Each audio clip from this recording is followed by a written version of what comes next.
with British accessories.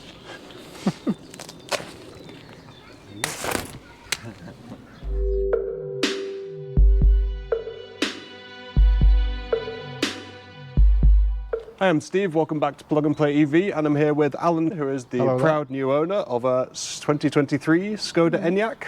So we're in the UK, obviously, as you can probably tell, but we're going to give a little on Alan's first impressions of his new vehicle, why he got into it, and take a look at the car from a UK perspective. So Alan, this is very new. Yeah, 10 days ago, yes. Okay, so how did you kind of land on the Skoda Enyaq? We're talking a variant of the Volkswagen ID.4 here, right? Did you cross-shop those models? How did you land here? Okay, well, it was a mix of what I got in terms of range and equipment on it, and I prefer the styling of this to the ID.4. It was on my list.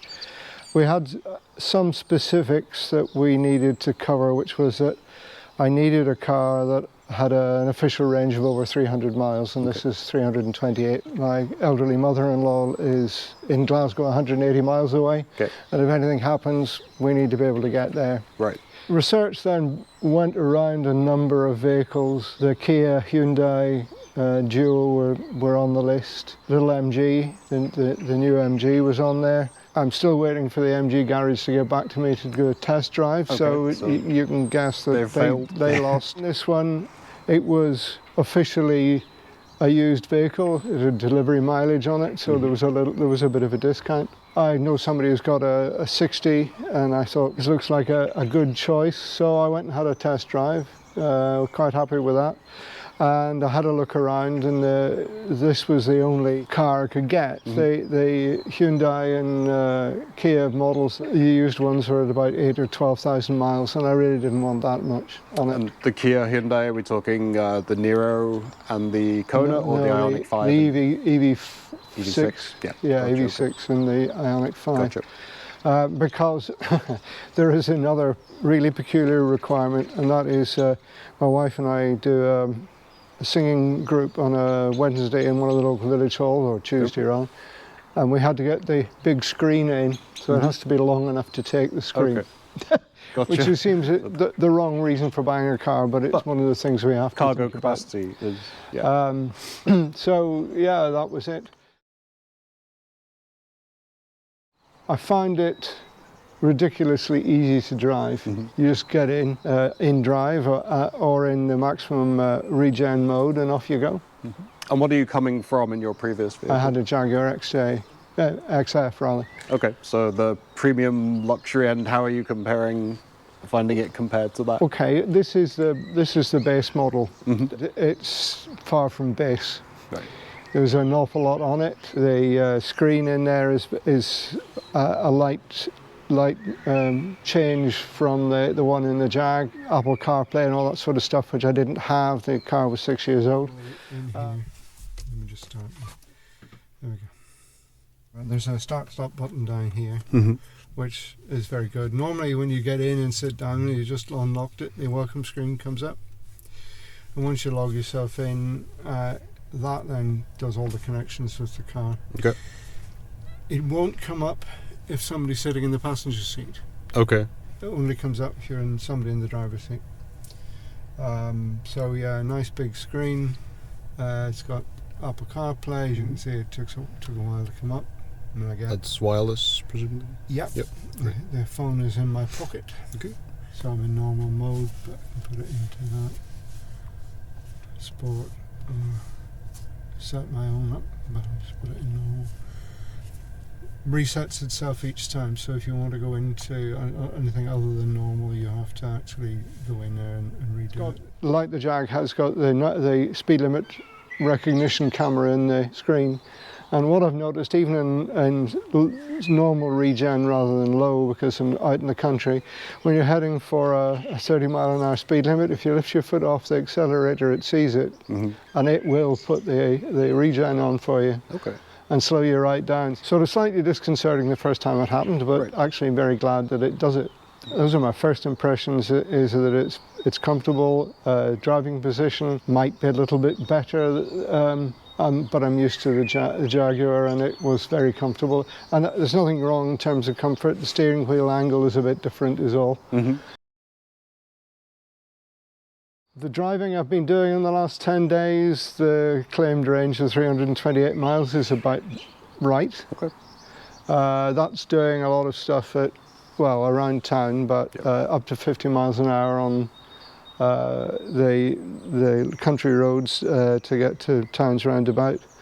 I did bring it back along the motorway, and motorway range is probably about 270 to 280 miles. So it's still way up there. Which is pretty good, really. Of course, I haven't taken it up to Scotland over the mountains. So next weekend will be the first big test, really. So that brings us on to longer trips, obviously, cruise control, creature comforts on the road. You're planning a trip pretty soon up to Glasgow. You said 180 miles? Yeah. Like one way. What have you done to prepare for that? Obviously, the biggest kind of piece of that puzzle is, will the charging network work? I haven't got as much experience over here about it. I know in the US there's a lot of complaints about, you know, people planning those trips. How have you approached planning it? Yeah, I'm planning again. It does take a different mindset. I get this range anxiety that people talk about. I think it's just a question, I mean, I'm an ex-project manager, program manager, so planning is not something that's strange to me. The infrastructure is a bit hit and miss. We've got a 50 kilowatt charger within half a mile. I had to wait, somebody was in it, so I thought, well, I'll go and get, I know there are other supposed 50 watt chargers, kilowatt chargers, one down at the local library. There were 4 ports there, except none of them was working. Okay. All right, I thought I'd go to the supermarket. There's one there. No, there's not. Well, there is, but it's not working. Okay. So the problem seems to be that they're putting in a lot of chargers, but then nobody thinks about maintaining them and making sure they're running. So that's a frustration. However, if you were to come back in 3 weeks' time, I'm going to get having a wall box put on there. So you're... And that's really worth it because it costs £1,000, so it's not cheap, but my energy company will then sell me at 10 pence a kilowatt hour, which is less than a third of what I'm paying from a domestic electricity. So you have to do it overnight. Big deal. That's when it's happening anyway. Yeah, it's when it's happening anyway. So I've got that, but I have gone to the lengths of buying myself a 13 amp, you know, an ordinary mains. The bigger test is going to be in June when I'm intending to go to the Outer Hebrides. No, not the Outer Hebrides, the Inner Hebrides, to Skye. And even up in Skye, people have, you know, mentioned that they can't do the north of Scotland because there aren't any charging points. But talking to the people we're staying with up at Dunvegan, which is pretty remote, the local village car park's got a 50 watt charger in it. So I'm looking forward to seeing how we get on when we go up there. Fortunately, there's services at Abingdon, which is about 30 miles short of Glasgow. They seem to have 6 high wattage ones. So what I'll do is I'll go in there, charge up, and then that will make sure that, if necessary, we get all the way home again. We'll have to check back in with you in a couple of weeks' time to see if your experience has completely changed. If you find that I'm still stuck in the middle of a motorway in Scotland, you know it didn't work.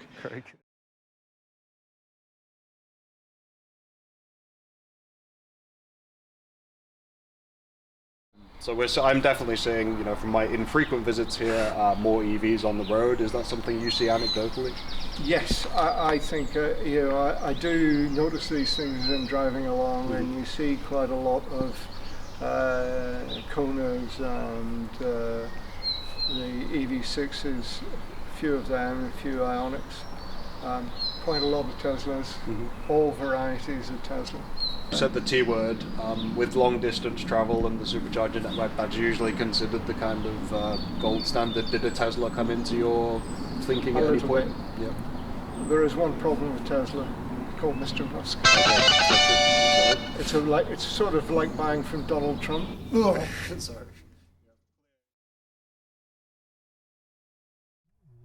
Not useful. The display, everything's pretty clear there. Do you get any of your directions coming up on the centre? Yeah. Okay. And you can do different things with the display. There's the directions coming up over there if I wanted to keep them on fully, and then I can So that's the charging. So you can see I'm getting 4.3 miles a kilowatt hour, which is impressive. Pretty close to 325, 320, something like this. Finish on the vehicle is quite good actually. I mean, this is comfortable. The base, got leather and these are recycled plastic with wool in them, apparently. The plastic's on there.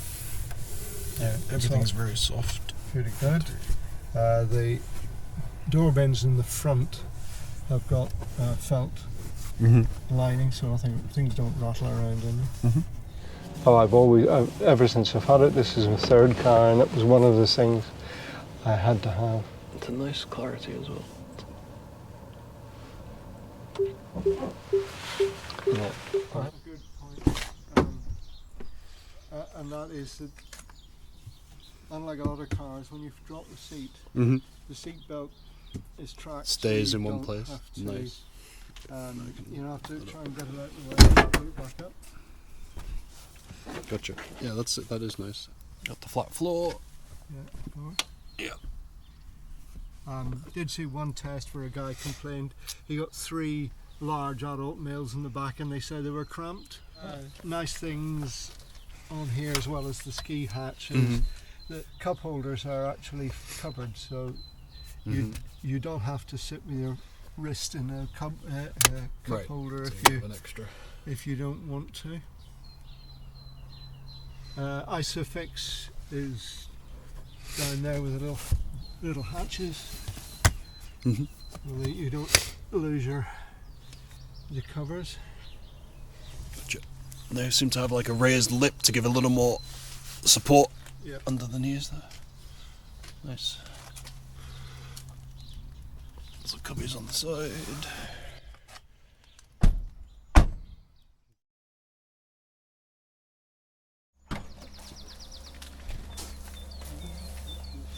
Okay, there's a good storage space. Yeah, with a load cover. So it's got the pass-through for kind of long items, skis, that kind of thing. Yeah. Yeah, and then the hooks. Which is indeed what we use for the screen. It's got lots of these hooks. Gotcha. So side cubbies for shopping. Oh yeah, and one nice thing.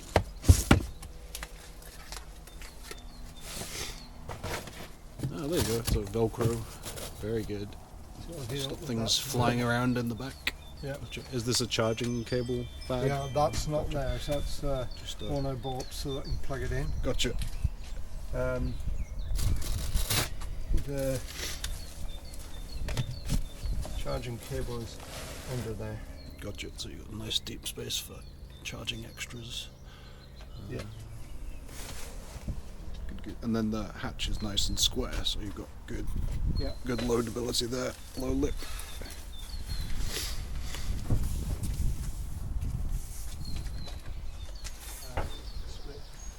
Yep, 60/40 split. Which has got a lip on it. Okay, and then there's is that a power outlet? Yeah. A cigarette lighter, yeah. Some of the models allow you to flip the front of the bottom, this up, so that it becomes flat. Flat load. Gotcha. There's still a huge amount of space in there for low loading. There are lots of lights, and the lights are very bright. Right. So you've got. When you get in at night, you can see what you're doing. If you have the more expensive ones, you press get the labour-saving devices. Oh, absolutely. Okay, so thank you to Alan. Great to get some time with the Skoda Enyaq and see cars from the other side of the pond. Yeah, thank you for watching as always, and if you're in the UK, definitely consider a Skoda Enyaq. Seems to be one of the leading models here. Thank you to Alan, and we'll see you in the next one.